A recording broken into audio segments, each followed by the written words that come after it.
नमस्कार दोस्तों, कैसे हैं आप लोग? जैसा कि मैंने आप लोगों से प्रॉमिस किया था कि माइक्रो इकोनॉमिक्स का पार्ट मैं आप लोगों का एनसीईआरटी वाला कराऊंगा।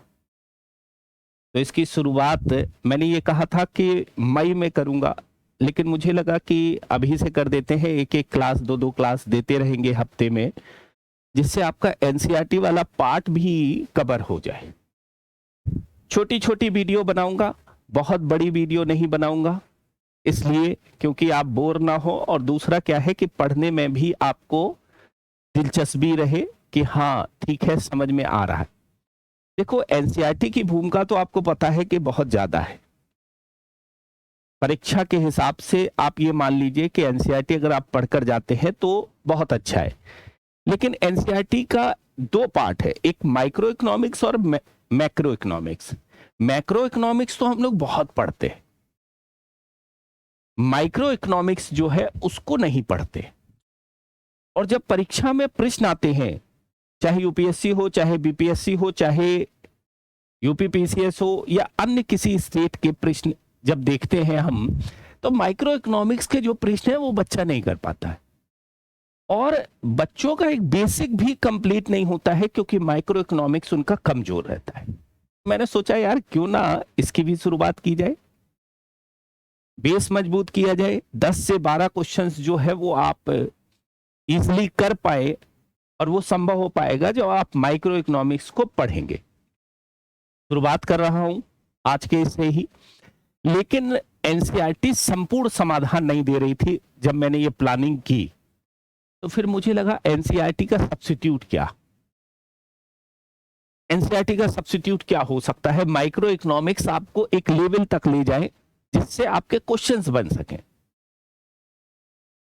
तो फिर मुझे पता चला कि दिल्ली में सीबीएसई बोर्ड के जो स्टूडेंट हैं, उन स्टूडेंट्स को टीचर एक और बुक्स प्रेफर करते हैं 12th क्लास की, साथ में सप्लीमेंट्री के रूप में।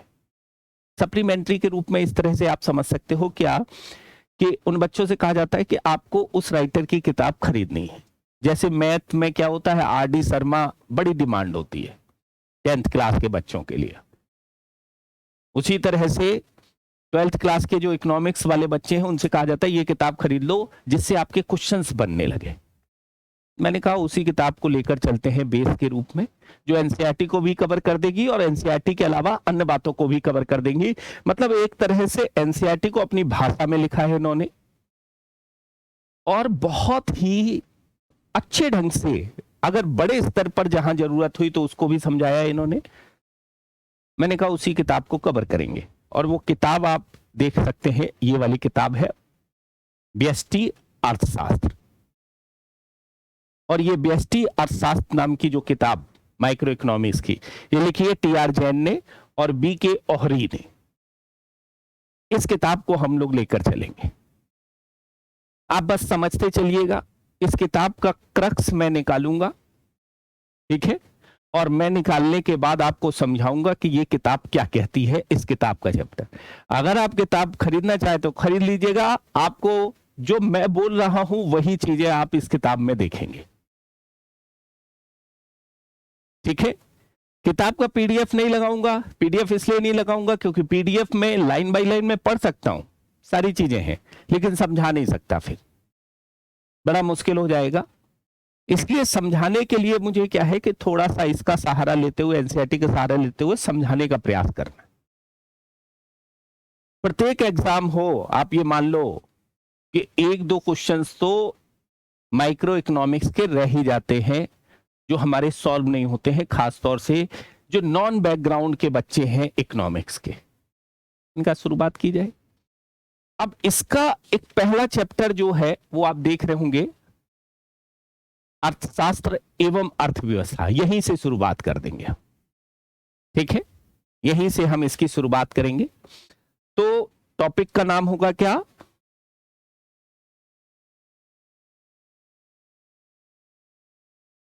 अर्थशास्त्र एवं अर्थव्यवस्था।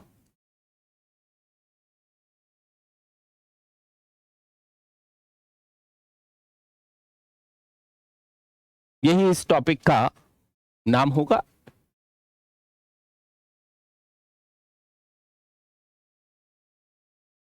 इकोनॉमिक्स एंड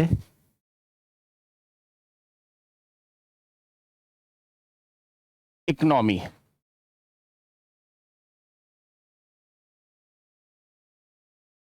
यहां से इसकी शुरुआत। लेकिन सबसे पहले कुछ बेसिक चीजें हम लोग जान लेते हैं जो इस किताब में है, नहीं है, एनसीईआरटी में लिखी हुई है। जैसे बेसिक बातें हैं जो आपको जानना जरूरी है जब आप तैयारी करने जा रहे हैं, ठीक है। सबसे पहले तो फादर ऑफ इकोनॉमिक्स किसे कहा जाता है, ठीक है। तो आपको याद रखना है एडम स्मिथ को, ठीक है। अर्थशास्त्र का पिता एडम स्मिथ। दूसरा, फादर ऑफ माइक्रो इकोनॉमिक्स,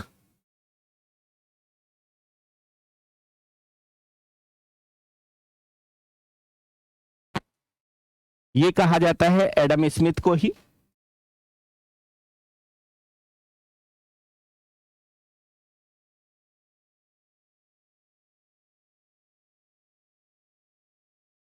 ठीक है। तीसरा आपको याद रखना है जो पॉइंट है महत्वपूर्ण, father of micro economics, macro economics, ठीक है।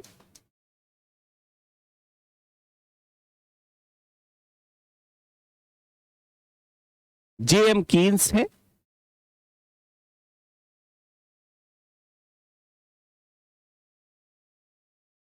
ठीक है।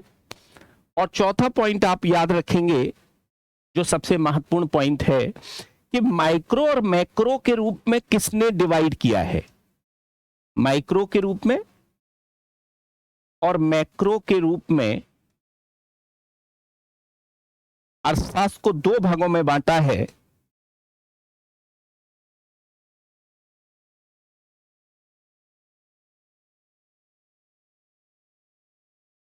दो भागों में बांटा है, वो याद रखेंगे किसने, रैगनर फ्रेंच ने।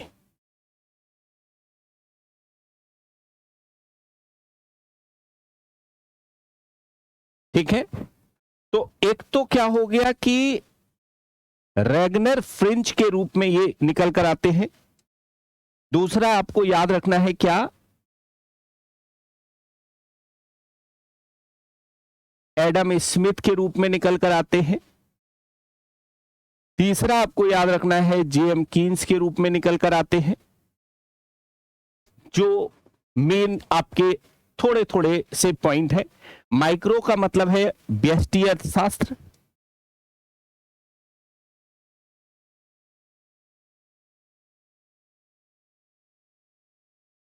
और ये समष्टि अर्थशास्त्र के रूप में इसको जानते हैं। बेसिक पॉइंट है जो आपको जानने जरूरी है कि पिता किसको कहते हैं, क्योंकि हम बेसिक से ही स्टार्ट कर रहे हैं। तो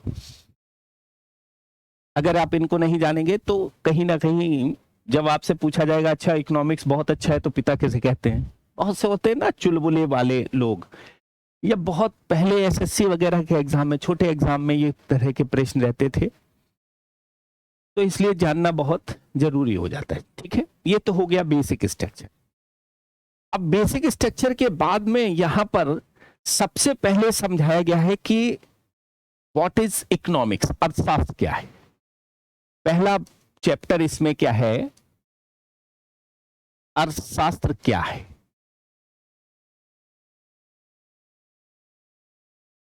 व्हाट इज इकोनॉमिक्स।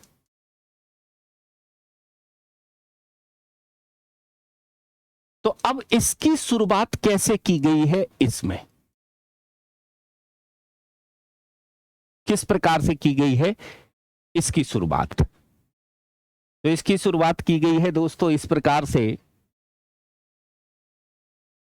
कि मान लेते हैं कि आप भारत के सबसे धनी व्यक्ति हैं, ऐसे शुरुआत हुई है। और मैं आपसे कहूं कि आप भारत के सबसे धनी व्यक्ति हैं, तो क्या आप समस्त संसाधनों को प्राप्त कर सकते हैं, अर्थात समस्त इच्छाओं को प्राप्त पूर्ति कर सकते हैं, अर्थात समस्त इच्छाओं की आप पूर्ति कर सकते हैं? तो जवाब होगा नहीं। धनी व्यक्ति होते हुए भी आप समस्त इच्छाओं की पूर्ति नहीं कर सकते। तो इस चैप्टर में यही बताया गया है कि अर्थशास्त्र के बारे में, क्योंकि अर्थव्यवस्था में ऐसा क्यों होता है। इस चैप्टर में बताया गया है अर्थव्यवस्था में क्यों होता है ऐसा कि व्यक्ति की समस्त इच्छाएं पूर्ति नहीं होती हैं, कि समस्त इच्छाओं की पूर्ति नहीं है। ठीक है, चाहे जितना बड़ा आदमी हो जाए फिर भी इच्छाओं की पूर्ति नहीं होती है। कितना भी बड़ा आदमी हो जाए फिर भी इच्छाओं की पूर्ति नहीं होगी। इस चैप्टर में बताया गया, उसका कारण भी बताया गया। क्यों? तो कारण बताया गया है क्या कि भैया एक तरफ तो है व्यक्ति की इच्छाएं, एक तरफ क्या है, व्यक्ति की इच्छाएं हैं। Very good. इच्छाएं जो व्यक्ति की हैं उन पर कंट्रोल नहीं है, असीमित है। तो सर क्या यह खराब बात है कि व्यक्ति की इच्छाएं असीमित हैं? ये तो बहुत अच्छी बात है, क्योंकि इच्छाएं ही तो मांग को उत्पन्न करते हुए दिखाई देती हैं। किसको? जब व्यक्ति की इच्छा होगी तो वही तो क्या उत्पन्न करेगा, मांग उत्पन्न करेगा। ये तो बहुत अच्छी बात है।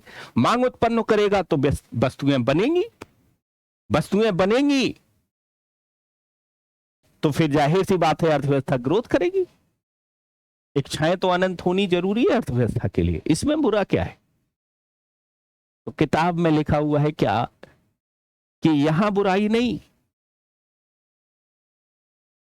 बुराई तब आती है इस यहां पर इच्छा के रूप में जब वो लालच में कन्वर्ट हो जाए। इच्छा लालच में कन्वर्ट हो गई कि नहीं भैया हम किसी को नहीं देंगे, हमारे पास ही रहेगा सारी चीजें, ये लालच की स्थिति है, तब फिर प्रॉब्लम आ सकती है। लेकिन प्रॉब्लम क्या है? प्रॉब्लम इस तरह से आप समझ सकते हैं, लिखा हुआ है किताब में कि भैया इच्छाएं असीमित होने के बावजूद भी संसाधन क्या है, दुर्लभ हैं।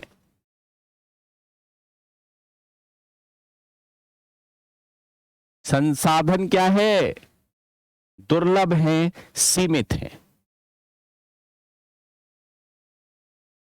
इच्छा तो मान लिए असीमित है, बहुत अच्छी बात है, लेकिन मांग को उत्पन्न करती। इस चैप्टर में समझाया गया है अर्थशास्त्र क्या है, कैसे। लेकिन संसाधन दुर्लभ हैं। संसाधन कैसे हैं? दुर्लभ हैं। और एक गुण और है संसाधन का कि संसाधन दुर्लभ होने के साथ ही साथ इनका वैकल्पिक प्रयोग भी एक तरह से होता है। संसाधन दुर्लभ के साथ ही साथ क्या है, वैकल्पिक प्रयोग भी होता है। यह भी एक चुनौती है अर्थव्यवस्था में।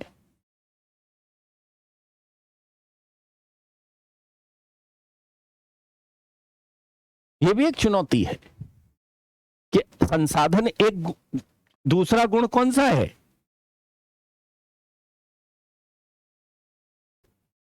कि संसाधन दुर्लभ है, सीमित है,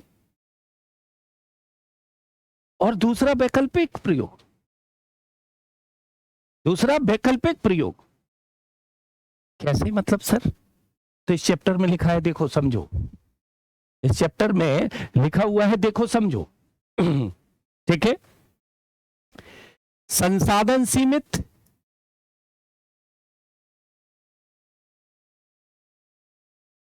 ठीक है, और दूसरा वैकल्पिक प्रयोग। दूसरा क्या? वैकल्पिक प्रयोग।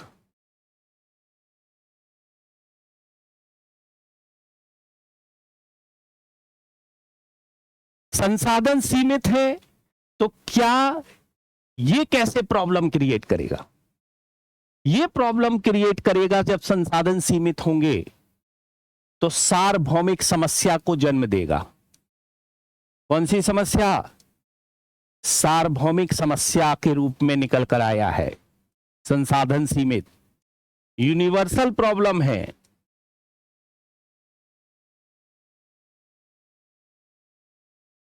ये तो कैसी प्रॉब्लम है? यूनिवर्सल प्रॉब्लम है, सार्वभौमिक समस्या है, पूरे विश्व के स्तर पर, केवल भारत के स्तर पर नहीं, पूरे विश्व के स्तर पर है। संसाधन सीमित है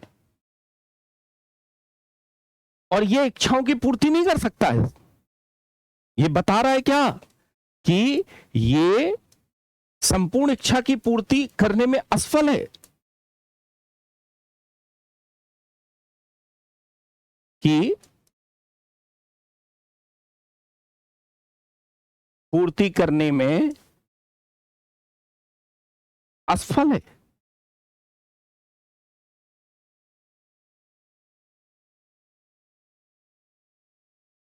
समझ रहे हैं? और इसीलिए ये यूनिवर्सल समस्या बन गया है। कैसी समस्या? यूनिवर्सल समस्या बन गया ये। अब वैकल्पिक प्रयोग कैसे? ठीक है, वैकल्पिक प्रयोग के रूप में अगर देखा जाए तो कह रहे हैं क्या, जब इसका वैकल्पिक प्रयोग होता है संसाधनों का, तो भी एक चुनौती है, तो भी एक समस्या है, तो भी एक समस्या जन्म देता है। कैसे? व्यक्ति के स्तर पर देखा जाए, व्यक्तिगत स्तर पर,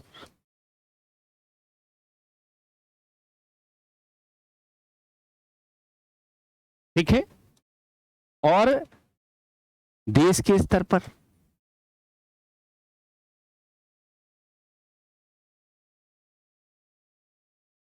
अर्थात पूरे के पूरे स्तर पर, संपूर्ण स्तर पर देखा जाए, एक व्यक्ति के स्तर पर देखो, एक फिर पूरे देश के स्तर पर देखो। अब जब व्यक्ति के स्तर पर इसको देखते हैं तो एक किसान का उदाहरण इसमें दिया हुआ है। किसान का उदाहरण क्या दिया हुआ है? इस किसान का उदाहरण दिया हुआ है कि एक किसान कई प्रकार की फसलें बोता है।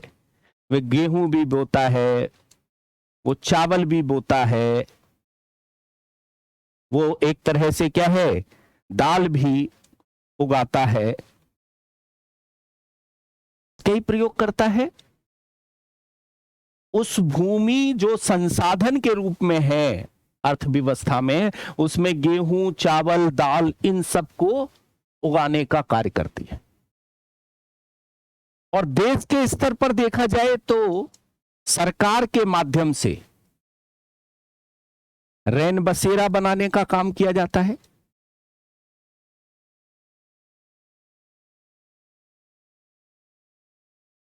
रैन बसेरा तो आप लोग समझते होंगे ना, नाइट शेल्टर जो है वो बनाने का कार्य एक तरह से किया जाता है।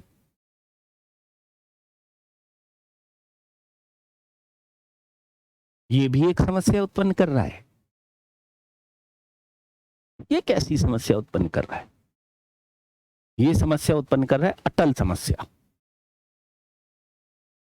ठीक है, ये अटल समस्या जिसका समाधान नहीं है, लेकिन उसको मैनेज करके ये काम चलाया जा रहा है। ठीक है, कैसे मैनेज करने का काम करेगा, अर्थात प्रबंध करने का काम करेगा। तो इसका मतलब है अर्थव्यवस्था में आर्थिक समस्याएं विद्यमान हैं। इस चैप्टर में बताया गया क्या, अर्थव्यवस्था में क्या है, आर्थिक समस्याएं विद्यमान है। समझ में आया होगा मैंने क्या कहा? अर्थशास्त्र को समझाया गया है कि एक व्यक्ति है, समस्त इच्छाओं पूर्ति नहीं कर सकता है, चाहे जितना बड़ा आदमी हो। उसका कारण है कि व्यक्ति की इच्छाएं तो असीमित है और ये बहुत अच्छी बात है, मांग को उत्पन्न करता है यहाँ, लेकिन संसाधन बहुत दुर्लभ है, सीमित है। और संसाधनों में एक गुण है वैकल्पिक प्रयोग, ये भी एक चुनौती बन जाता है। और जो समस्या को जन्म देता है किसका, संसाधन सीमित है तो ये सार्वभौमिक समस्या है, पूरे विश्व में समस्या है। दूसरा, एक इनको प्रबंध करने की एक तरह से समस्या भी है कि भैया अगर रैन बसेरा बनाते हैं तो उत्पादन पर प्रभाव पड़ेगा, उत्पादन अगर बनाते हैं तो रैन बसेरा। और यह समस्या कहलाती है क्या, अटल समस्या। अटल समस्या, अनअवॉइडेबल प्रॉब्लम है ये। कैसी प्रॉब्लम, अनअवॉइडेबल प्रॉब्लम है ये। इस समस्या का समाधान नहीं है लेकिन मैनेज किया जा सकता है। इसमें एक चीज होती है, कहां क्या चीज मैनेज करना है ये। इसका सीधा सीधा तात्पर्य हो गया क्या, इसका सीधा तात्पर्य हो गया क्या कि भैया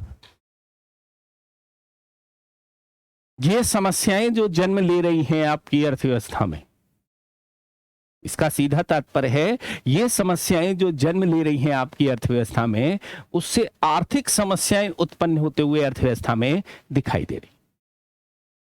ठीक है, तो इस किताब में लिखा हुआ है क्या, इन सब के कारण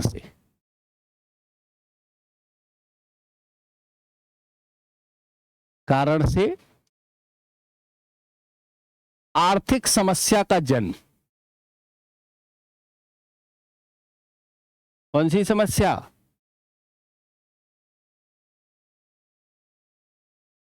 का जन्म हो रहा है। और यही अर्थव्यवस्था का एक कटु सत्य है। ठीक है, जीवन का क्या है ये, कटु सत्य, जिसको आप काट नहीं सकते हो, समझाया गया है। आर्थिक समस्याएं किस बात की हैं, समस्याएं हैं आर्थिक समस्याएं, आर्थिक समस्याएं किस बात की है। ठीक है, संसाधनों का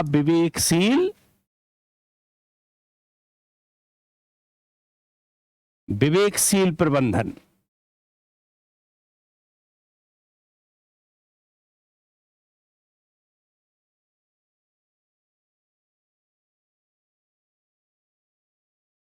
और दूसरा, अथवा, ठीक है, अथवा संसाधनों का इष्टतम प्रयोग।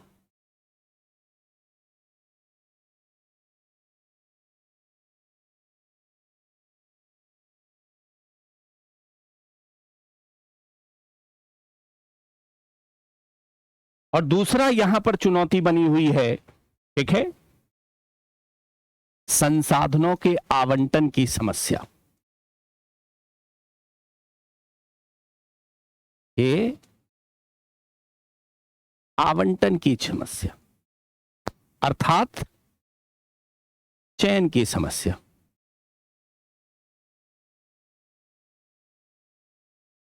संसाधन के आवंटन की समस्या का तात्पर्य क्या, चयन की समस्या। एक चुनौती बना हुआ है।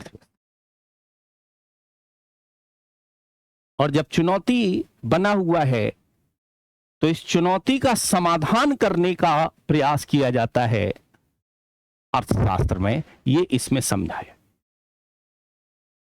अर्थात संसाधनों का विवेकशील प्रबंधन और संसाधनों का इष्टतम प्रयोग और संसाधनों के चयन की समस्या या संसाधनों के आवंटन की समस्या का विवेकपूर्ण समाधान प्रदान करने का कार्य करता है अर्थशास्त्र। अर्थशास्त्र क्या है, संसाधनों के विवेकशील प्रबंधन का नाम है, विवेकशील आवंटन का नाम है। संसाधनों के चयन की समस्या का समाधान करने का कार्य करता है कौन, अर्थशास्त्र। क्यों, क्योंकि इससे इष्टतम लाभ प्राप्त कर सके। इष्टतम लाभ प्राप्त हो सके।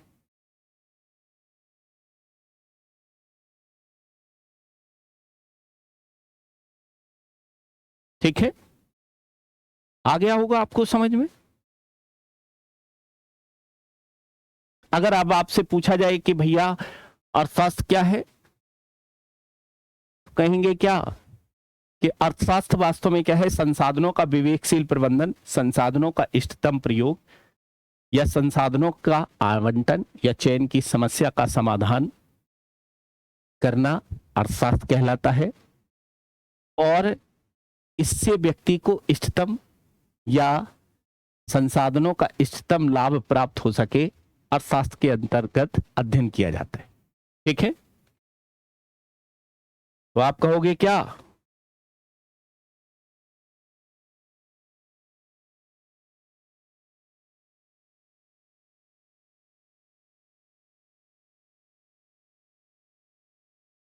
तो अब आप कहोगे क्या? यही अर्थशास्त्र की विषय वस्तु है।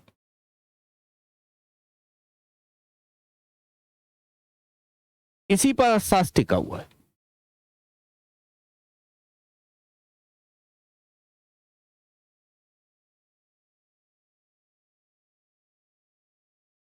ठीक है,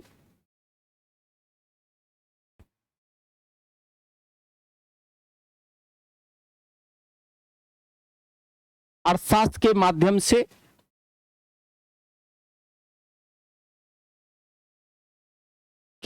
से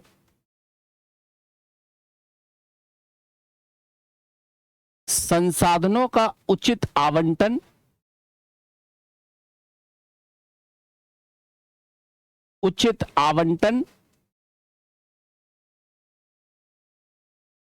एवं विवेकशील प्रबंधन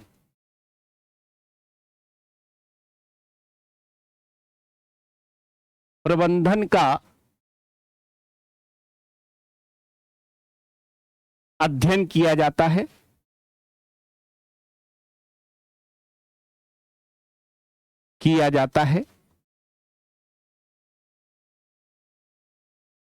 ठीक है, इससे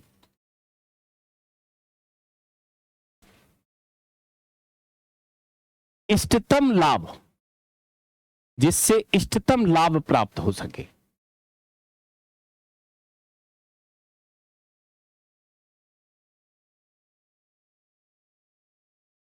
संसाधनों से इष्टतम लाभ प्राप्त हो सके। परिभाषा यही लिखी हुई, यही कहलाता है क्या? अर्थशास्त्र। अब मैंने कहा नहीं कि भाई देखिए, यहां पर तो मैंने आपको एक साधारण रूप से समझा दिया कि भैया अर्थशास्त्र को कैसे समझाया गया है। इस किताब में बड़े उस तरह से ये चीजें बताई गई हैं कि भैया व्यक्ति की इच्छाएं अनंत हैं, संसाधन सीमित हैं, वैकल्पिक प्रयोग हो रहा है संसाधनों का। सीमित संसाधनों और वैकल्पिक प्रयोग के कारण से समस्याएं उत्पन्न होती हैं। दो प्रकार की समस्याएं होती हैं, एक तो सार्वभौमिक समस्या है और दूसरी अटल समस्या है अर्थव्यवस्था में। एक मैनेज करने की भी समस्या है, और इन सब के कारण से आर्थिक समस्या का जन्म होता है, जो जीवन का कटु सत्य है। आर्थिक समस्याओं का क्या होता है? जन्म होता है, जो जीवन का एक कटु सत्य है।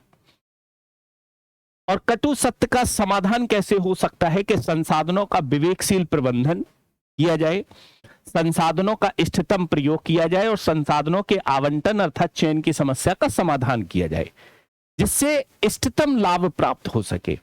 यही अर्थशास्त्र की विषय वस्तु है। इस किताब में यही लिखा हुआ है।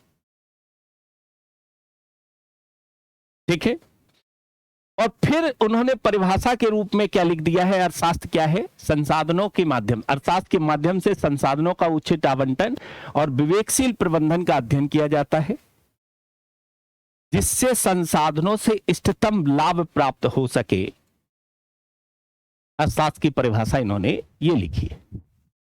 आ गया होगा समझ में, ठीक है।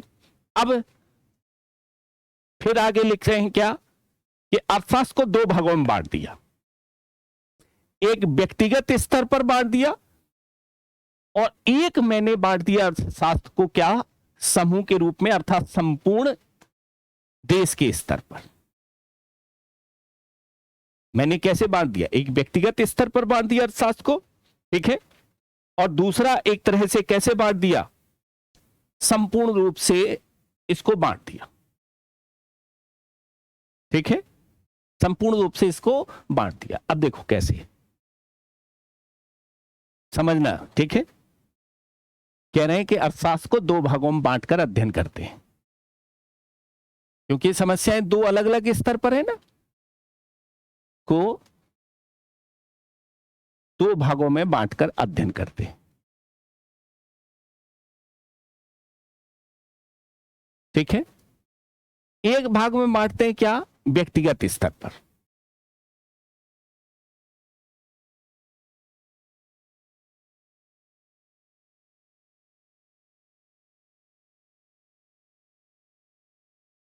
और दूसरे भाग में बांटते हैं संपूर्ण देश के स्तर पर।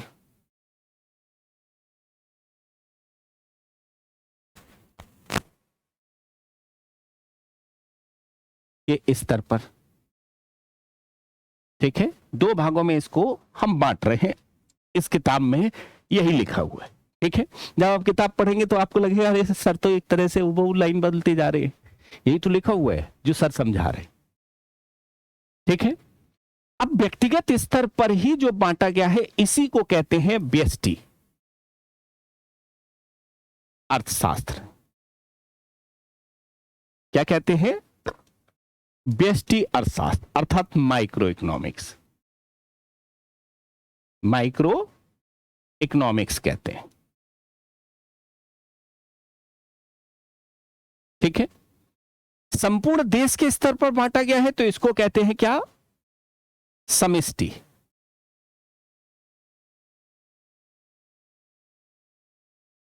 अर्थशास्त्र, ठीक है, अर्थात माइक्रो इकोनॉमिक्स।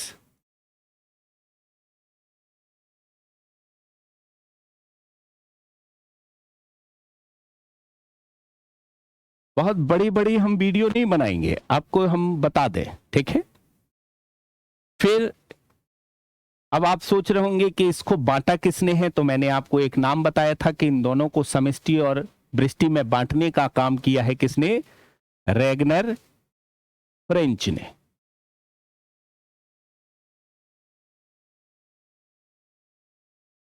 समष्टि और व्यष्टि को बांटने का काम किया है रैगनर फ्रेंच ने, और इसके पिता एडम स्मिथ है, उसके पिता जेएम कीन्स है, ठीक है। फिर इसमें बड़े आराम से समझाया कि व्यष्टि का मतलब होता क्या है, ठीक है, उस तरह से इसमें लिखा हुआ है, ठीक है।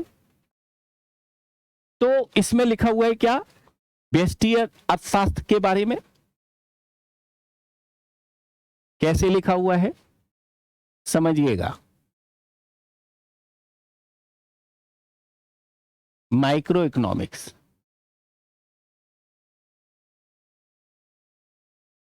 ऐसे लिखा हुआ है इसमें क्या, कि इसमें क्या है कि व्यष्टि का मतलब होता है छोटा, ठीक है,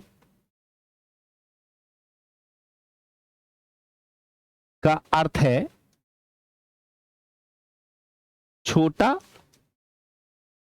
या लघु, ठीक है, या माइक्रो, छोटा। और जब इन संसाधनों का बंटवारा हम इकाई आधार पर करते हैं, लिखा हुआ है क्या, संसाधनों का आवंटन और विवेकशील वितरण, आवंटन एवं विवेकशील वितरण या प्रबंधन,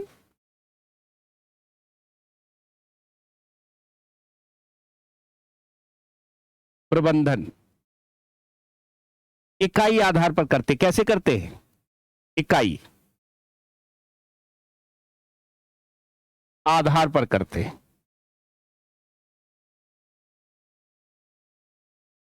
ठीक है,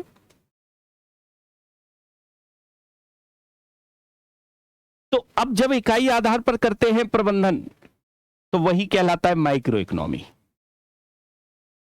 क्या कहलाता है?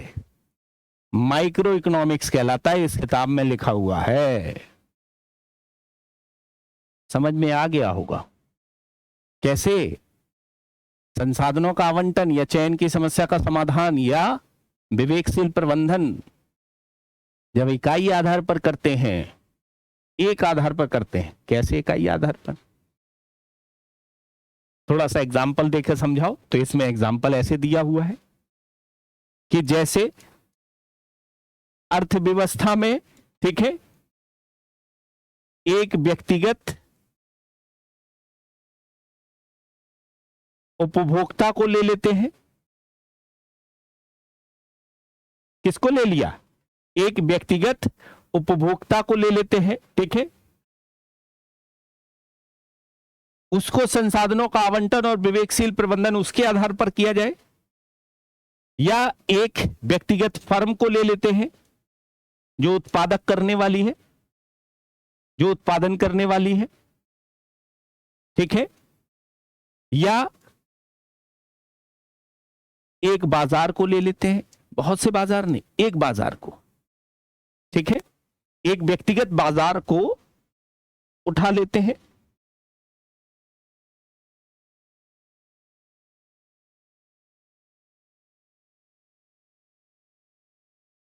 ठीक है, तो ऐसी स्थिति में क्या है कि जब हम व्यक्तिगत आधार पर, एक आधार पर लिखा हुआ है, कैसे? एक आधार पर लिखा हुआ है कि जब एक आधार पर हम अध्ययन करते हैं तो उसे माइक्रो इकोनॉमिक्स के नाम से जानते हैं।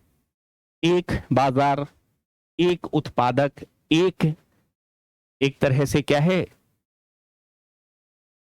उपभोक्ता, सब एक जब करेंगे तो सर इसमें आएगा क्या? तो आएगा क्या?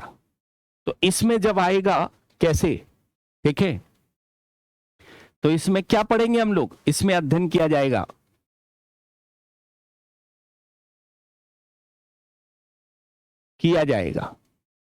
किस बात का अध्ययन किया जाएगा? इस चैप्टर में लिखा हुआ है माइक्रो इकोनॉमिक्स के अंतर्गत। अब जब एक उपभोक्ता होगा तो एक उपभोक्ता की मांग होगी, तो जब मांग का नियम हम लोग समझेंगे, उपभोक्ता क्या करेगा? मांग करेगा, ठीक है। उपभोक्ता को प्राप्त होगी आय, और आय से वो मांग करेगा। आय से मांग नहीं करेगा, करेगा ही करेगा, 100% करेगा। अगर आप ये कहोगे कि नहीं, एक तरह से क्या है, उपभोक्ता को आय प्राप्त होगी तो आय से तो वो मांग करेगा ही करेगा, ठीक है। अब उपभोक्ता को जब आय प्राप्त होगी तो वो उपभोग के लिए मांग करेगा।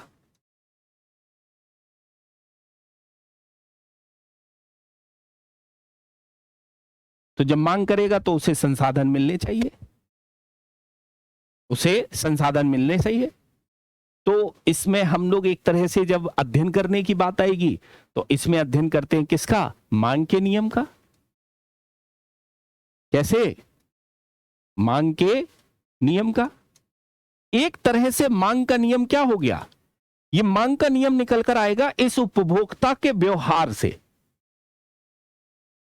नहीं निकल कर आएगा। ये कैसे निकल कर आएगा? उपभोक्ता का व्यवहार सिद्धांत, कि कैसे उपभोक्ता व्यवहार कर रहा है, वो रिप्रेजेंट होगा। तो आप देखो, अध्ययन किया जाएगा एक इंडिविजुअल को, अगर हम लेते हैं, एक व्यक्तिगत उपभोक्ता है पूरी अर्थव्यवस्था में, एकमात्र उपभोक्ता है, ठीक है। और अगर एक उपभोक्ता है तो जब इकाई आधार पर इसका अध्ययन करते हैं तो संसाधनों का आवंटन कैसे किया जा सकता है, कैसे एक तरह से इष्टतम लाभ प्राप्त कराया जा सकता है इसको, तो उसका जब अध्ययन किया जाएगा तो उपभोक्ता के स्तर पर व्यक्ति को जब आय प्राप्त होगी तो उससे वो मांग प्राप्त करेगा, और मांग करेगा तो मांग के कारण से मांग का नियम डेवलप होते हुए दिखाई देगा, अर्थात उपभोक्ता का व्यवहार सिद्धांत जो है वो डेवलप होगा। किससे? कि कैसे उपभोक्ता व्यवहार करता है अर्थव्यवस्था में। माइक्रो इकोनॉमिक्स के अंतर्गत शामिल कर लिया जाता है। दूसरा क्या होगा? दूसरा क्या? दूसरा कौन था? ठीक है,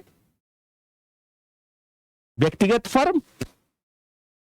ठीक है, दूसरा क्या था? व्यक्तिगत फर्म थी ना।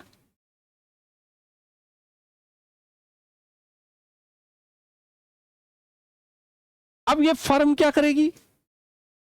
ये पूर्ति करेगी। क्या करेगी? पूर्ति करेगी। भाई वस्तुएं सप्लाई करेगी ना, और पूर्ति करेगी तो ऐसी कंडीशन में क्या है, ये इष्टतम लाभ प्राप्त करने की कोशिश करेगी। इस किताब में लिखा हुआ है ये इष्टतम लाभ प्राप्त करने की कोशिश करेगी। ये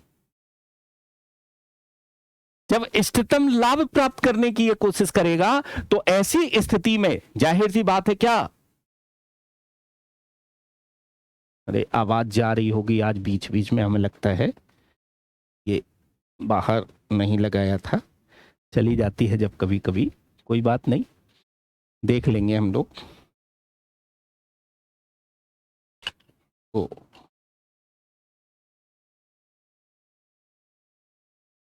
चलिए, तो इसका मतलब है लाभ प्राप्त करने की कोशिश करेगा या व्यक्तिगत फर्म करेगी कि नहीं? तो इसका तात्पर्य है कि एक तो उपभोक्ता का व्यवहार सिद्धांत, तो अब दूसरा व्यवहार सिद्धांत किसका आएगा? कहोगे सर उत्पादक का व्यवहार सिद्धांत भी हम लोग पढ़ेंगे, कैसे व्यवहार करता है। अगर एक फर्म यहां पर काम कर रही है तो किस प्रकार से एक तरह से काम करते हुए दिखाई गई, तो उत्पादक का व्यवहार सिद्धांत।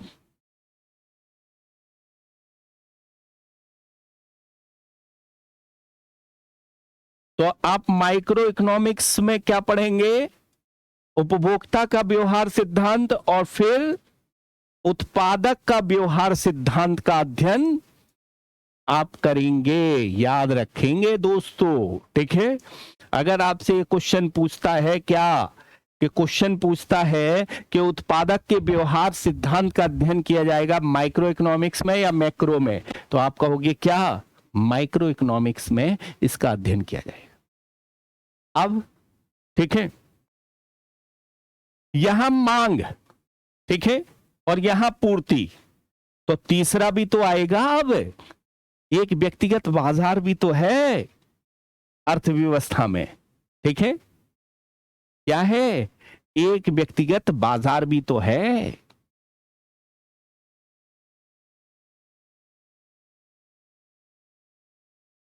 और जब व्यक्तिगत बाजार है अर्थव्यवस्था में, तो ऐसी स्थिति में बाजार में शक्तियां काम करती हैं। दो शक्तियां काम करती हैं, दो पावर काम करती हैं, इस किताब में लिखा है। कौन कौन सी कब शक्तियां काम करती हैं? और वो शक्तियां काम करती हैं किसकी? मांग की शक्ति।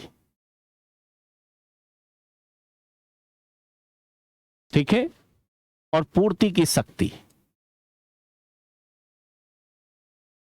और ये मांग और पूर्ति की शक्तियां कहां काम करती हैं? बाजार में। और उससे क्या होता है?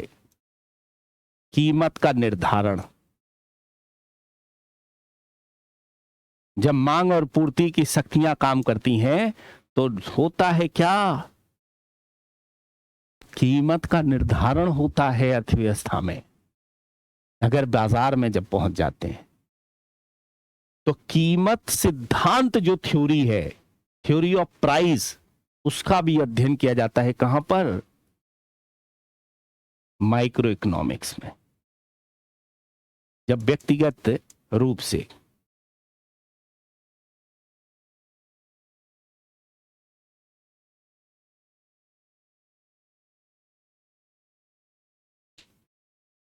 तीनों क्लियर हो गए। माइक्रो में क्या क्या अध्ययन किया जाता है? व्यक्तिगत फर्म, व्यक्तिगत उपभोक्ता, उपभोक्ता व्यवहार सिद्धांत, ठीक है, उत्पादक व्यवहार सिद्धांत और कीमत सिद्धांत। इनका अध्ययन करेंगे हम किसके अंतर्गत? माइक्रो इकोनॉमिक्स के अंतर्गत अध्ययन करेंगे। आ गया होगा समझ में हमारे ख्याल से, ठीक है। अब मैक्रो के अंतर्गत क्या होता है? ठीक है, मैक्रो के अंतर्गत क्या होता है? तो समष्टि का मतलब होता है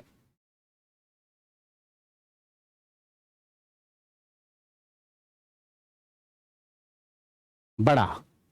मैक्रो, मैक्रो का मतलब होता है बड़ा, ठीक है। संपूर्ण देश की आर्थिक क्रियाएं या वैश्विक आर्थिक क्रियाओं को शामिल किया जाता है, या क्षेत्र की आर्थिक क्रियाओं को, क्षेत्र विशेष की आर्थिक क्रियाओं को शामिल करते हैं।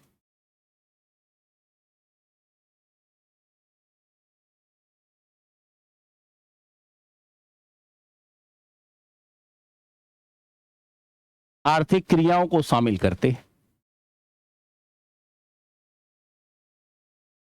छोटी छोटी वीडियो बनाएंगे, चिंता मत करिएगा आप। जब आप छोटी छोटी वीडियो देख लोगे तो बड़े आराम से आपको समझ में आता रहे। माइक्रोस का मतलब होता है क्या? बड़ा, संपूर्ण देश की या संपूर्ण एक तरह से चीजों के रूप में इसको रिप्रेजेंट करते हैं। अब जब संपूर्ण एक तरह से चीजों के रूप में रिप्रेजेंट करते हैं तो ऐसी कंडीशंस में क्या होता है कि समष्टि के रूप में अगर हम देखा जाए, ठीक है, तो समष्टि के रूप में इस संपूर्ण देश की आय, पहले तो एक व्यक्ति की आय थी,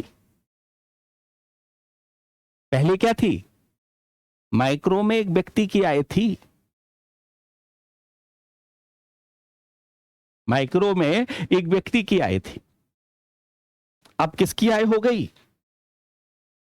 एक संपूर्ण व्यक्ति की आय शामिल हो गई।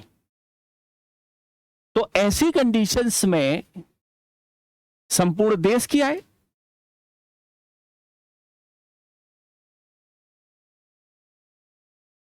और संपूर्ण देश की आय कैसे निकलती है? तो आप कहोगे जीडीपी से, ग्रॉस डोमेस्टिक प्रोडक्ट से, आर्थिक प्रगति,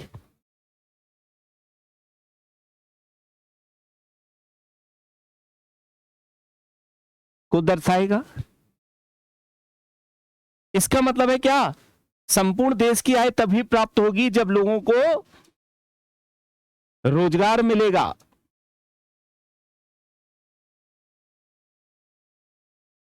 नहीं तो देश की आय नहीं प्राप्त होगी। रोजगार मिले, रोजगार का मतलब क्या है? उनका व्यापार चले या वेतन के रूप में काम करे। संपूर्ण देश की आय कैसे मिलेगी? जब व्यक्ति को रोजगार मिलेगा ना, तभी तो मिलेगी, नहीं तो नहीं मिलेगी। इसीलिए माइक्रो के रूप में वो सारे पहलू शामिल किए जाते हैं अर्थव्यवस्था में, जो कि वास्तव में क्या है? देश की आय को बढ़ाने का काम करते हैं। वो सारे पहलू शामिल किए जाते हैं जो देश की आय को क्या करते हैं? बढ़ाने का काम करते हैं दोस्तों। जैसे, ठीक है, देश की आय को बढ़ाने का काम करेंगे, इसी में हम लोग बैंकिंग सेक्टर भी ले लेते हैं, इसी में हम लोग, ठीक है, राष्ट्रीय आय भी ले लेते हैं, माइक्रो इकोनॉमिक्स में, मैक्रो इकोनॉमिक्स में, मैक्रो इकोनॉमिक्स में ही राष्ट्रीय आय ले लेते हैं, बैंकिंग सेक्टर भी ले लेते हैं, और इसी के अंतर्गत हम लोग ले लेते हैं क्या? व्यापार या भुगतान शेष की कंडीशन, मतलब जितना भी एक तरह से चीजें होंगी, ठीक है, बेरोजगारी,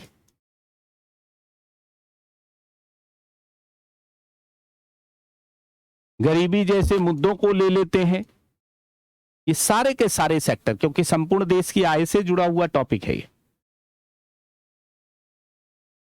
हम लोग इन चैप्टर को तो पढ़ लेते हैं मैक्रो इकोनॉमिक्स के बहुत अच्छी तरह से, लेकिन माइक्रो के चैप्टर को हम लोग छोड़कर चलते हैं। और माइक्रो के चैप्टर को छोड़कर चलते हैं इसीलिए क्या होता है, हमारे बहुत से कॉन्सेप्ट क्लियर नहीं होते, क्योंकि इंडिविजुअल रूप से कोई रूल्स अलग काम करता है, और जब वो सामूहिक रूप से लागू किया जाता है तो अलग काम करने लगता है, तो वो अलग काम करने लगता है। अब यहीं पर इस चैप्टर में दिखाया गया है क्या, कि जो अर्थशास्त्र है इसके दो रूप दिखाई देते हैं अर्थव्यवस्था में। एक वास्तविक अर्थशास्त्र के रूप में दिखाई देता है, और दूसरा वैकल्पिक अर्थशास्त्र के आदर्शात्मक अर्थशास्त्र के रूप में इसका रूप दिखाई देता है। ठीक है,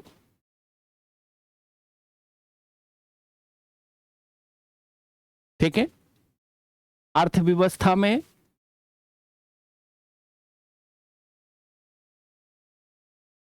अर्थशास्त्र के दो रूप हैं।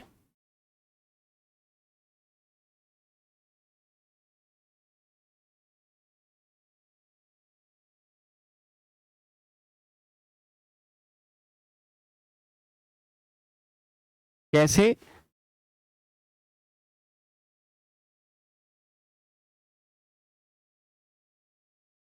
एक वास्तविक अर्थशास्त्र के रूप में,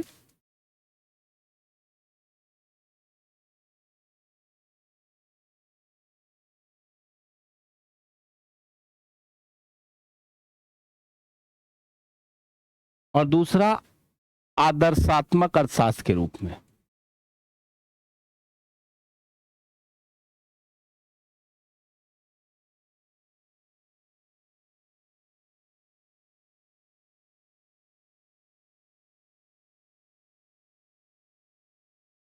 एक है वास्तविक अर्थशास्त्र के रूप में, और दूसरा कैसा है, आदर्शात्मक अर्थशास्त्र। वास्तविक अर्थशास्त्र का मतलब है क्या, आर्थिक मुद्दों का, ठीक है,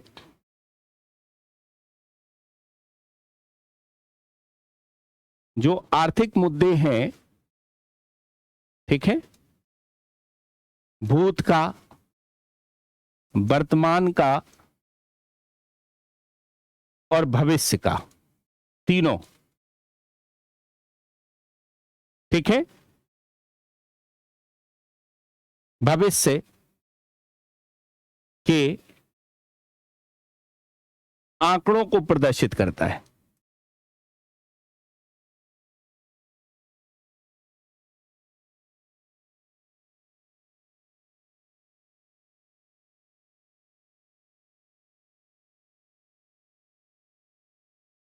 जीडीपी की ग्रोथ रेट इतनी रही, वर्तमान में इतनी रहेगी, और भविष्य में इतनी रहने की संभावना है। यह वास्तविक अर्थशास्त्र का एक रूप है। इसमें तात्कालिक स्थिति का भी आकलन, पुरानी स्थिति का भी आकलन, और भविष्य की स्थिति का भी आकलन किया जाता है। ठीक है, आदर्शात्मक अर्थशास्त्र में क्या है, विचारों को शामिल किया जाता है। किसको शामिल किया जाता है, यह अर्थशास्त्र अर्थशास्त्रियों के विचारों से संबंधित है।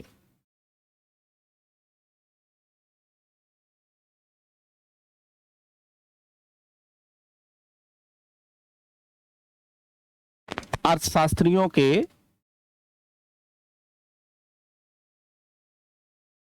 विचारों से संबंधित है।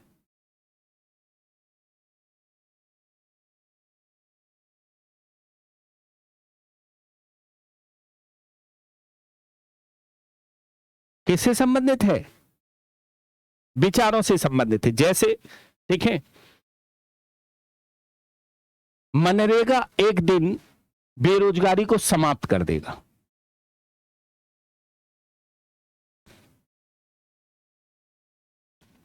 क्या है ये, नॉर्मेटिव इकोनॉमिक्स।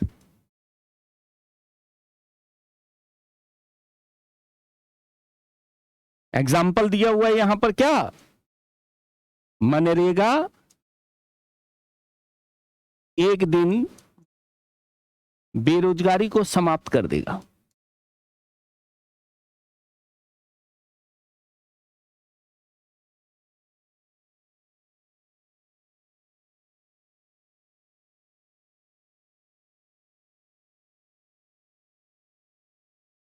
आदर्श है ये, जबकि हमें ये पता है कि बेरोजगारी कभी भी समाप्त नहीं हो सकती है। रोजगार की पूर्ण स्थिति प्राप्त की जा सकती है, लेकिन बेरोजगारी को संपूर्ण रूप से समाप्त नहीं किया जा सकता है किसी भी अर्थव्यवस्था। तो आदर्श है ना, ऐसा हो जाएगा, जरूरी थोड़ी ना हो जाएगा, जरूरी थोड़ी ना हो जाएगा। तो अर्थशास्त्र के दो रूप है, कह रहे हैं एक वास्तविक अर्थशास्त्र है जहां पर मुद्दे की चर्चा होती है, आंकड़ों की चर्चा होती है, ठीक है। जरूरी नहीं है ये कथन सदैव ही सत्य हो, जरूरी नहीं है कथन एक तरह से क्या है कि सदैव ही सत्य हो। ये जो दिए जाते हैं आंकड़े, इन्हें जांचा जा सकता है, इसमें लिखा हुआ है, इन्हें आप चेक कर सकते हो। वो आंकड़े हैं जिन्हें आप चेक कर सकते हो, लेकिन ये तो आदर्श है, ये आदर्श है, ठीक है, जो अर्थशास्त्रियों के विचारों से संबंधित है, इन्हें जांचा नहीं जा सकता है, इन्हें जांचा नहीं जा सकता है। ये अर्थशास्त्र कहलाता है पॉजिटिव।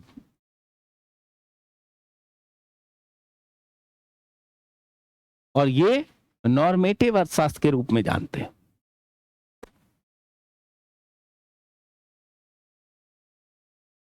ठीक है, यही एक तरह से रिप्रेजेंट किया जाता है,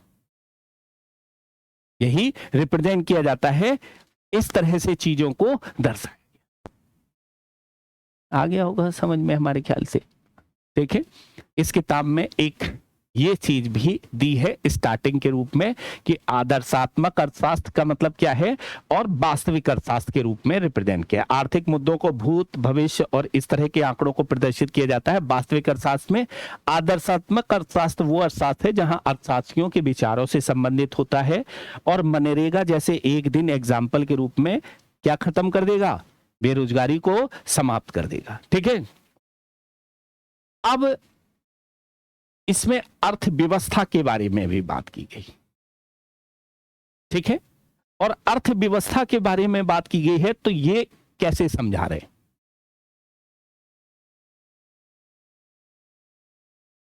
बड़े आराम से इन्होंने अर्थव्यवस्था को समझाया है, ठीक है। कह रहे हैं कि किसी क्षेत्र विशेष में आप जाइए, कहां जाइए, किसी क्षेत्र विशेष में आप जाइए, तो किसान खेती कर रहा है, ठीक है, मजदूर फैक्ट्री में काम कर रहा है,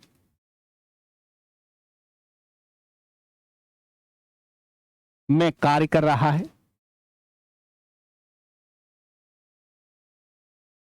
जब आप किसी क्षेत्र विशेष में जाते हैं, डॉक्टर हॉस्पिटल में काम कर रहा है,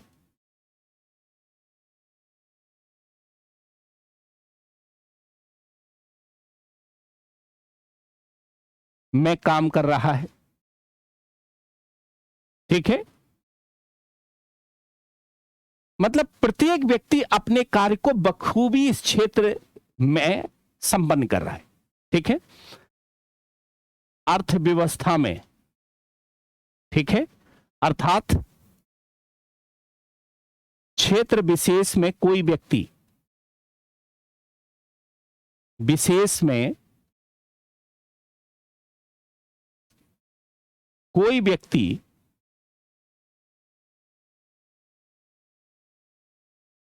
अपनी अपनी आर्थिक क्रियाएं करता है,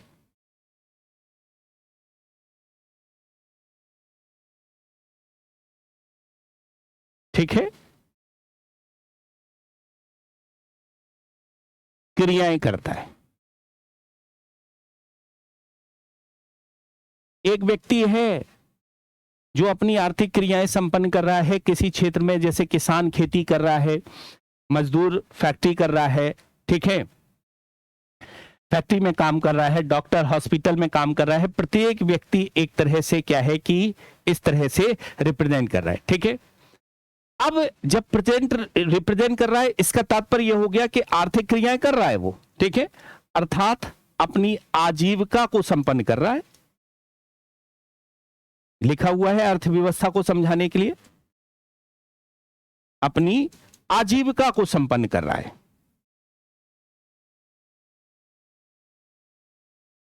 किसको संपन्न कर रहा है?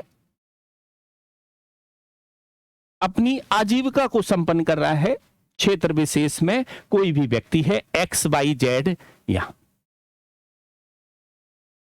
यही जो एक तरह से व्यवस्था है जो संपन्न कर रहा है, उसी को अर्थव्यवस्था कहते हैं, ठीक है। इसी व्यवस्था को अर्थव्यवस्था कहते हैं।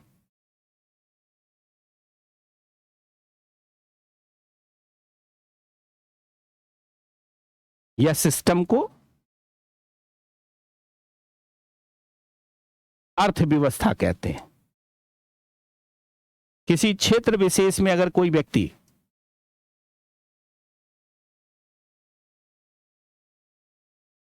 अपनी आर्थिक क्रियाएं कर रहा है, ठीक है, तो वो क्या करता है? अपनी आजीविका को संपन्न करता है, और यही जो आजीविका को संपन्न करने वाली व्यवस्थाएं हैं, उन व्यवस्था को ही क्या कहते हैं? अर्थव्यवस्था कहते हैं। हर व्यक्ति अपनी क्रियाएं कर रहा है, आर्थिक क्रियाएं कर रहा है। इसका मतलब है क्या कि अर्थव्यवस्थाएं में शामिल क्या होती हैं, कौन सी आर्थिक क्रियाएं शामिल हो सकती हैं? यहां कौन सी आर्थिक क्रियाएं एक तरह से शामिल हो सकती, ठीक है। तो अब जाहिर सी बात है क्या कि लोगों के द्वारा जो आर्थिक क्रियाएं एक तरह से संपन्न की जाती हैं, किस प्रकार की आर्थिक क्रियाएं संपन्न होती है, लोगों के द्वारा की गई आर्थिक क्रियाओं का स्तर क्या है, उससे ही देश पूरा का पूरा एक तरह से संपूर्ण रूप से विभाजित हो जाता है।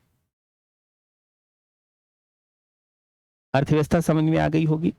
व्यवस्था क्या है? हर व्यक्ति अपनी आर्थिक क्रियाओं को जब संपन्न करता है और आजीविका के साधन जिस क्षेत्र विशेष में करता है, उसी को अर्थव्यवस्था के नाम से जानते हैं। सिंपल सी परिभाषा थी, समझाया बहुत अच्छी ढंग से है, बिल्कुल ऐसी तरह से मैंने लिख दिया उसको, इसी तरह से लिख दिया, ठीक है। तो अब जाहिर सी बात है क्या, आर्थिक क्रियाओं की अब प्रश्न ये उठता है,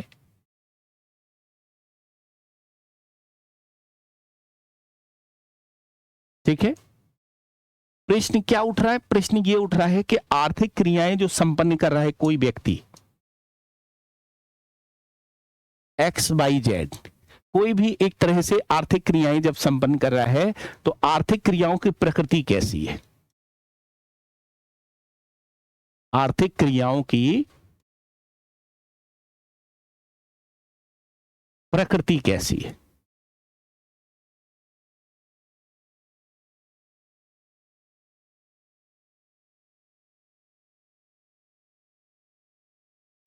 और दूसरा, आर्थिक क्रियाओं का स्तर कैसा है?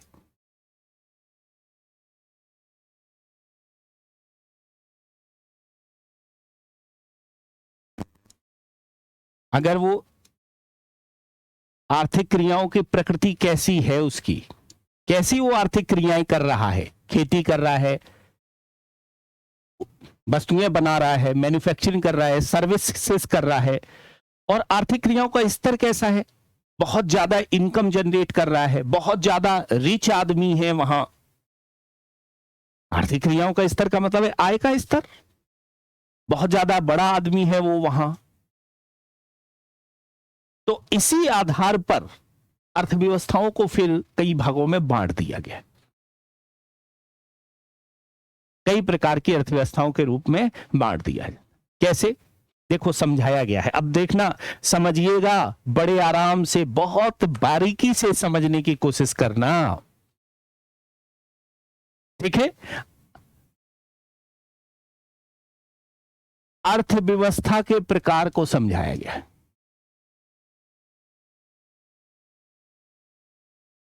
कैसे समझाया गया है अर्थव्यवस्था के प्रकार को, यहां पर देखिएगा। ठीक है, अब मैंने कहा आर्थिक क्रियाएं, तो इसी देश पर तो बटा हुआ है भाई, किसी भी देश की आर्थिक क्रियाएं, प्रश्न उठता है कि आर्थिक क्रियाओं का स्तर कैसा है, आर्थिक क्रियाओं की प्रकृति कैसी है, इसी के बेस पर देश को बांट दिया गया है। तो अर्थव्यवस्थाओं के प्रकार यहां पर आर्थिक क्रियाओं के स्तर और प्रकृति पर निर्भर कर रहे हैं। ठीक है, तो आर्थिक क्रियाएं अगर देखा जाए अर्थव्यवस्था में तो कौन कौन सी हैं, सबसे पहले तो यही प्रश्न है। ठीक है, तो आप कहोगे 4 प्रकार की आर्थिक क्रियाएं होती हैं सर। कितने प्रकार की आर्थिक क्रियाएं? एक तो उत्पादन करने का काम किया जाता है, ठीक है, दूसरा उपभोग करने का कार्य किया जाता है। कोई भी व्यक्ति क्या करता है? उत्पादन करता है। कोई भी व्यक्ति उपभोग करता है या निवेश करता है या विनिमय करता है।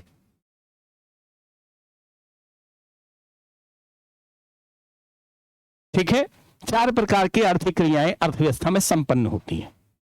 इसमें यह समझाए कौन कौन सी आर्थिक क्रियाएं संपन्न होती हैं। फटाफट एक तरह से बताइए, फटाफट बताइए कितने प्रकार की आर्थिक क्रियाएं अर्थव्यवस्था में संपन्न होती हैं। 4 प्रकार की आर्थिक क्रियाएं अर्थव्यवस्था में संपन्न होती हैं। एक तो उत्पादन, उपभोग, निवेश और विनिमय। अब ठीक है, इसी आधार पर ठीक है अर्थव्यवस्थाओं को हम 3 भागों में बांट लेते हैं। ठीक है, कैसे लिखा हुआ है, कैसे बांट लेते हैं अर्थव्यवस्था को 3 आधार पर। अगर यहां पर जो आर्थिक क्रियाएं हैं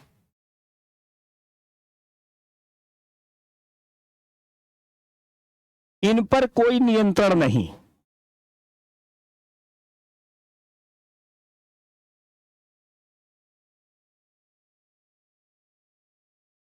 ठीक है, इन पर नियंत्रण है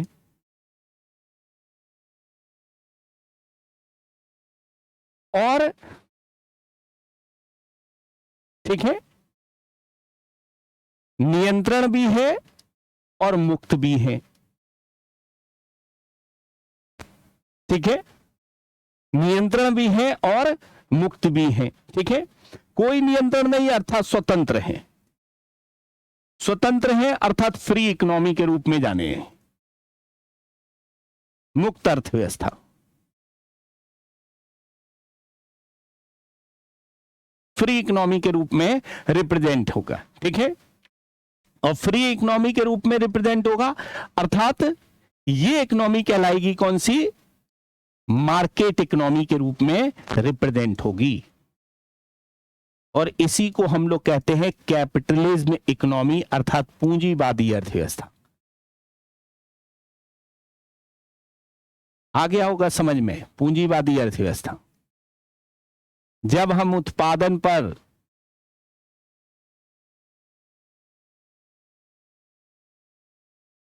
उपभोग पर, निवेश पर, विनिमय पर कोई नियंत्रण ना रखें तो वो इकोनॉमी पर कोई नियंत्रण नहीं होगा अर्थात स्वतंत्र इकोनॉमी होगी, फ्री इकोनॉमी होगी, मार्केट इकोनॉमी होगी। और वो इकोनॉमी ही हम कैपिटलिज्म इकोनॉमी अर्थात पूंजीवादी अर्थव्यवस्था के रूप में रिप्रेजेंट होगा।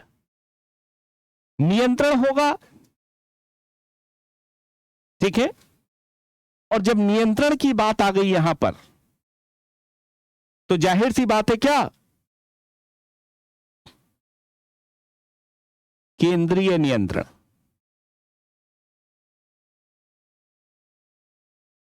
तो वो इकोनॉमी सोशलिस्ट इकोनॉमी के रूप में जाना जाएगा अर्थात समाजवादी अर्थव्यवस्था के रूप में रिप्रेजेंट हो।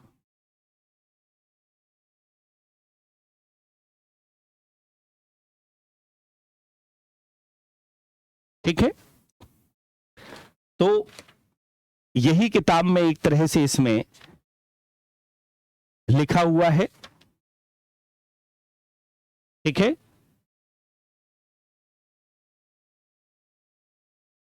और ये वाली इकोनॉमी जो है कंट्रोल्ड इकोनॉमी के रूप में रिप्रेजेंट होगी। कंट्रोल्ड, सोशलिस्ट के बारे में नहीं बताया अभी, कंट्रोल्ड इकोनॉमी के रूप में रिप्रेजेंट होगी। और ये एक तरह से इकोनॉमी कहलाएगी क्या, मुक्त अर्थव्यवस्था जो है ये कहलाएगी आपकी मुक्त, नियंत्रण भी होगा और मुक्त भी होगा, मिक्स्ड इकोनॉमी के रूप में रिप्रेजेंट होगी।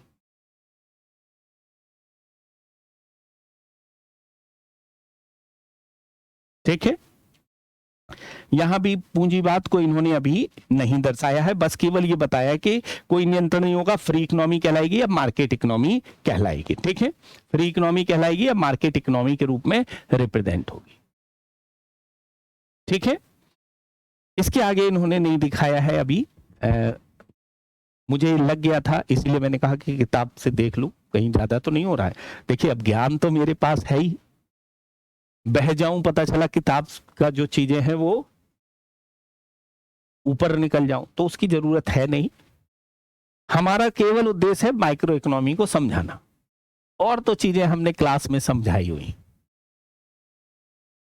इस किताब को खत्म करूंगा, आप देख सकते हैं मैंने यहां तक का पोर्शन आपका खत्म कर दिया है।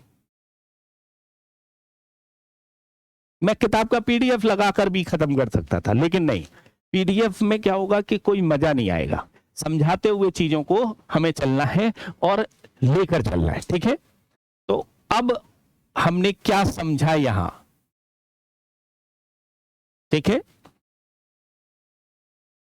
मैंने यहां पर समझा क्या, अर्थव्यवस्था का मतलब है कि प्रत्येक जो व्यक्ति अपनी आर्थिक क्रियाएं किसी क्षेत्र विशेष में संपन्न करता है और आजीविका का साधन संपन्न करता है, उसी व्यवस्था को अर्थव्यवस्था के नाम से जाना जाता है।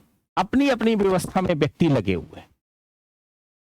अब अर्थव्यवस्था, अगर यहां पर प्रश्न उठता है कि किसी देश में जो आर्थिक क्रियाएं संपन्न हो रही है उनकी प्रकृति कैसी है और आर्थिक क्रियाओं का स्तर कैसा है, इसके आधार पर अर्थव्यवस्थाओं के प्रकार निकल कर आते हैं।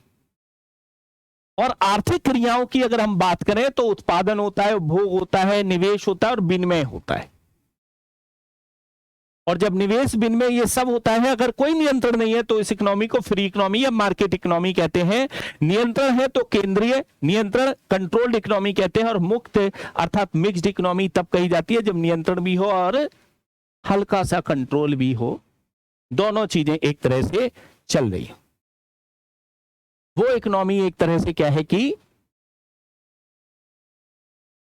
मिक्स्ड इकोनॉमी के रूप में जानी जाती है। ठीक है, इतना ही चीजें दी गई हैं पहले चैप्टर में जो मैंने आप लोगों को समझा दी। ठीक है, इतनी ही पहले चैप्टर में चीजें दी गई हैं, मैंने आपको समझा दी है। सेकंड चैप्टर जो हमारा है, एक अर्थव्यवस्था की केंद्रीय समस्याएं, इस चैप्टर को हम लोग लेकर चलेंगे कि अर्थव्यवस्था का केंद्रीय समस्याएं कौन कौन सी हैं। और इसमें केंद्रीय समस्याओं में आपको बहुत से कॉन्सेप्ट क्लियर होंगे। अवसर लागत क्या है, उत्पादन जो संभावना वक्र है वो यहाँ क्लियर होगा। तो नेक्स्ट क्लास में हम लोग उसी को पढ़ेंगे। आज के लिए इतना ही। Thank you all of you. मैं देखता रहता हूँ, यहाँ पर मेरा वीडियो रखा रहता है, चिंता मत करिएगा, वीडियो की क्वालिटी में कोई कमी नहीं है, आपको समझ में आएगा और चीजें रिप्रेजेंट होंगी। ठीक है, अब आज मुझे लगा कि जा रही है हल्की सी, तो मैंने इसीलिए साइड में लगा लिया था। तो आज के लिए इतना ही। Thank you all of you. फिर मिलेंगे हम लोग नेक्स्ट क्लास में नेक्स्ट टॉपिक के साथ में। Thank you all of you.